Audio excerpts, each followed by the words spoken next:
All right, guys, so we've had a lot of questions about example 5, in particular, just how to take that information and find missing angles, etc., etc. So this video will just be kind of following up on example 5, and then we'll go over one question that is on your actual assignment. Keep it short, and hopefully this will help to clarify on those. But essentially what's happening on these type problems is it's giving you two pieces of information about the triangle. Whether it gives you one angle and one side length, or two side lengths, or two angles. It's just giving you a couple pieces of information, and then you're having to take that information to fill in everything else. So if we're looking at A, and I know we did this on the video, but we just kind of sped through this really quickly on the initial video, so I'll actually kind of go through this one step by step to make sure that we apply kind of what we're doing and we do it how we're supposed to get all the information. So first off, it tells us that angle A down here at the bottom is 33 degrees. So I'm always just going to start in by putting the information where it goes. So then it also tells us that side B here is 5.8. So that's the two pieces of information we know. Now what we want to find out is what is side A, what is side C, and then what is angle B. Those are the other three pieces we know. We already know angle C is 90, so we're not having to do anything with that. So we need to find two sides and one other angle. Well, first off, the other angle is easy because angle C, so if we're trying to find angle B, well, angle C is 90, right? So we're going to take the 180 that the total triangle has to be. We're going to take away the right angle, which is angle C. Then we're going to take away angle A, which it told us is 33 degrees. And then we just figure out that value. Okay. So again, it's just understanding the whole, all angles of a triangle add up to 180. We take the right angle, we take the one we know, we subtract it all from 180, and we figure it out. So the first bit of information that we get is that angle B is 57 degrees. Okay. So again, that's just dealing with complementary, supplementary, and triangle angle theorems and all that. So I'm going to go ahead and fill that in. So now we want to figure out what sides A and C are. Okay, so when we're doing this, you can actually use either angle A or angle B. Okay, if you use, say, angle B, you could do the one with 57. The one in your book uses angle A to find side A first, and it does the tangent of A. So I'm just going to show it a different way because it doesn't really matter which angle you choose or which side you choose. So let's say I want to do,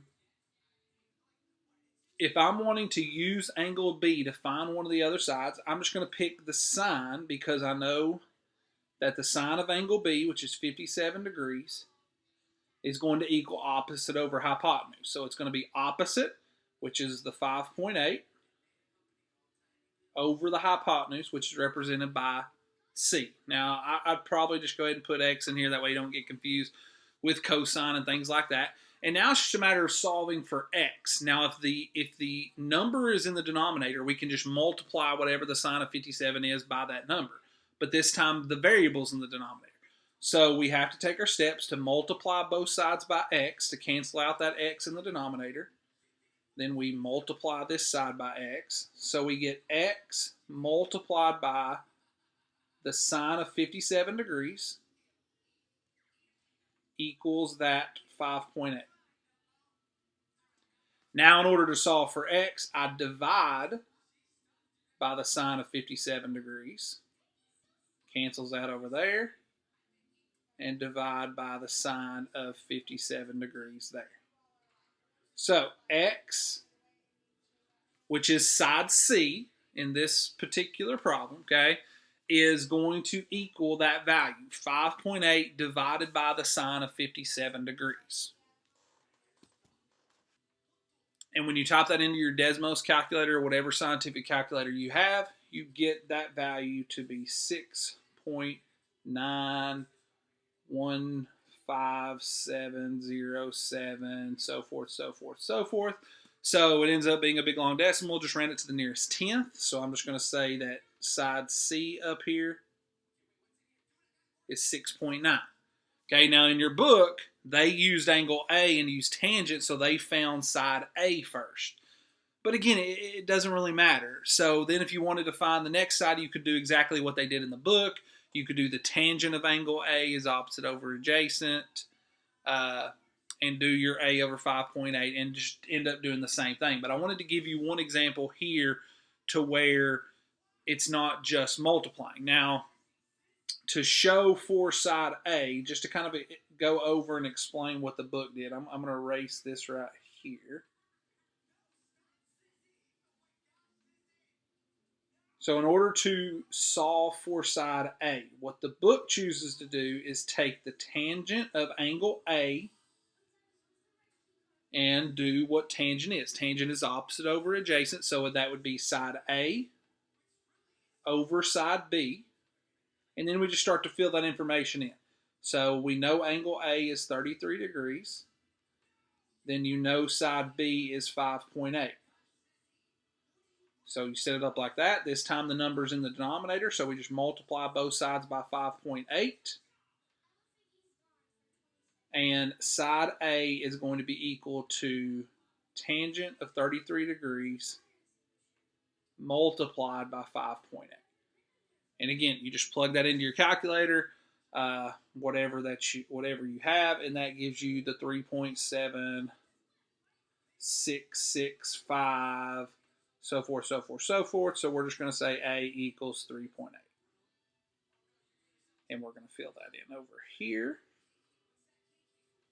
And now we have everything completed on our triangle. So we have all three angles.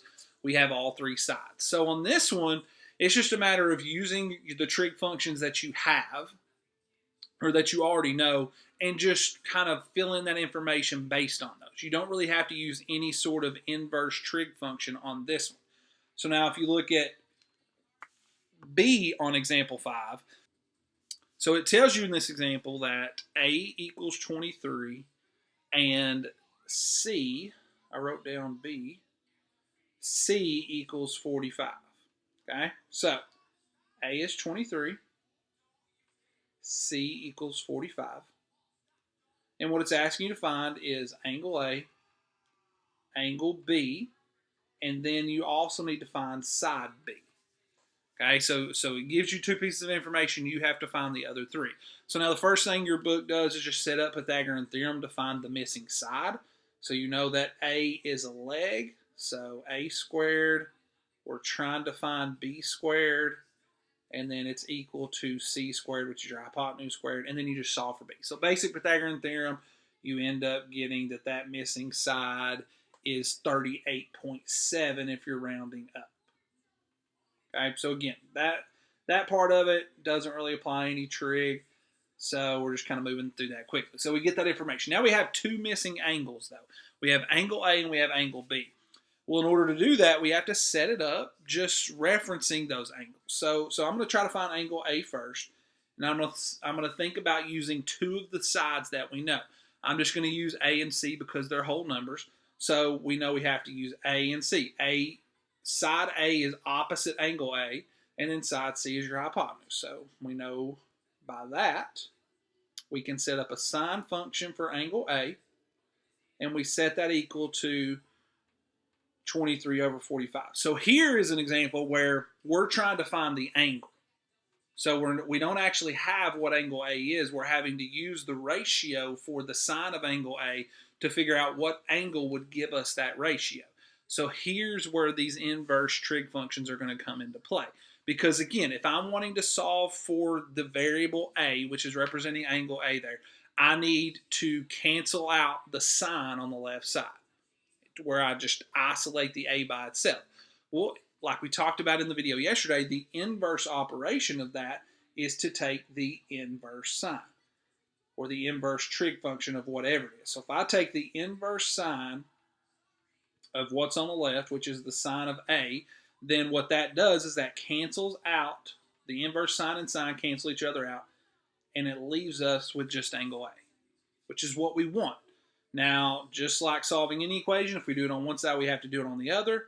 So what we have to do is we have to take the inverse sine of the ratio that's on the right side, which is the 23/45. So then that value is going to give us what angle A is. So you just go to your calculator, graphing calculator, Desmos, whatever, take the inverse sine of 23/45, and it gives you that big long decimal, which is the 30.7376. So, like we said, for these problems, just round to the nearest tenth. So we're just going to say it's 30.7 degrees. So angle A is 30.7 degrees. All right, now we need to find angle B. So if we're going to find angle B, then we can just set up our understanding of the triangle inequality theorem where all three angles have to add up to 180. So we know that angle C is 90. We know that angle A is 30.7. Then we know whatever angle B is, it has to all add up to 180. So you just use that to find the third one. Now you could use a trig function to find angle B, but once you know angle A, you know that angle B has to be complementary to angle A. So it's just kind of pointless to go through another trig function in inverse when you can just add them up, subtract it from 180, and see what it gives you. So you know angle B has to be that 59.3. Okay, so that's going to be your easiest way because, again, it's going to save you from having to do another trig function, which, like I said, you can. So you could say, okay, I want to do cosine of angle B, which will give you adjacent over hypotenuse. So you could do it, the cosine of B is 23/45, and then just do inverse cosine of 23/45. And that will also give you the 59.3 as well when you're looking at that. So to finish up, because those two examples are in your book worked out, let's look at number 36. So number 36 in your assignment is the same type of problem. It gives you two pieces of information, and what it's asking you to do is find the rest. So what it gives you is that side A is 21 and side C is 30. So this one's kind of set up the same way. It doesn't always have to give you one side and one leg and one hypotenuse. It could give you both legs. Well, that just means you're going to have to use tangent because tangent would be the opposite over adjacent because it wouldn't include the hypotenuse. So it just depends, okay? But on this one, we're going to set it up the same way. We could do Pythagorean theorem to find B, and we would get whatever that value is. I'm not going to show the Pythagorean theorem on this video. I trust everybody can do the Pythagorean theorem to find B there. But now we want to find the angle. So let's say I want to find angle A again first. Well, again, similar to the last one, I can do sine here because sine is opposite over hypotenuse. So I can do opposite, which is 21, over hypotenuse, which is 30. So that's kind of the same thing as the last one. So let's do angle B first this time. If I'm wanting to find angle B, I set up the ratio using the corresponding side. So I want to include side A and C just because they're whole numbers and they're easier to use. So I'm going to use cosine this time. Cosine because it's adjacent over hypotenuse. So adjacent is 21, side A, and then hypotenuse, of course, is the 30, side C. So I set up my function to be written as cosine of angle B is going to give me 21/30. I need to find what angle, when I take the cosine of it, it's going to give me that ratio of 21/30. So I need to solve for B. So again, this time it's cosine, so I just take the inverse cosine of the cosine of B. So when I take that, again, it cancels out those trig functions, leaves me with just B. Then I have to do it on both sides, so I take the inverse cosine of 21/30. Okay? So I go here to my calculator and say inverse cosine of 21/30 and make sure I'm in degree mode. I think I am. Yep. Inverse cosine of 21/30 is 45.57, so I'm just going to say 45.6. So I go here, I know that angle B is 45.6 degrees. Then, if I'm wanting to find angle A, I just find the angle that is complementary to angle B that's going to add angle B and then add 90 to give me 180. And I just need A and B to be 90. So angle A has to be 44.4 degrees. Okay? Again, you could use a trig function for A. You could say the sine of A is going to be equal to opposite over adjacent, or opposite over hypotenuse, excuse me, 20 over 30. If you do the inverse sine of 21 over 30, it's going to give you that 44.4. Okay? So the whole thought process behind these problems is to use those inverse trig functions to be able to find the angles. Well, in order to do that, you have to know both sides in that trigonometric ratio. So if you're going to use tangent, for example, we know tangent is opposite over adjacent. Well, if you're going to do that for one of the angles, you need to know the opposite side, you need to know the adjacent side. If you don't know one of those two sides, you can't use the tangent function to find that missing angle. Same thing with sine. If you're going to use sine for angle A, you need to know the opposite side and the hypotenuse. If you don't know those two, you can't use sine, because when you do these trig functions to find the angle, you have to know both sides in the ratio. So hopefully that kind of clarifies it. Right there is problem number 36. If you run across any other ones that you have specific questions on, I can definitely post explanations of those if you need them. So just let me know any other ones that you come across on your homework. Hopefully this clarifies things. You don't have to make any comments or anything on this video, but let me know if this clarifies or if this helps or if this was totally not what you all were asking questions about, and I'll definitely make sure that we touch base and we get that going. But this assignment won't be due until the weekend, so just don't worry about getting it done one specific time. As long as you got it turned in by the weekend, you are good. Okay? So hope this helps. Let me know if you need anything else.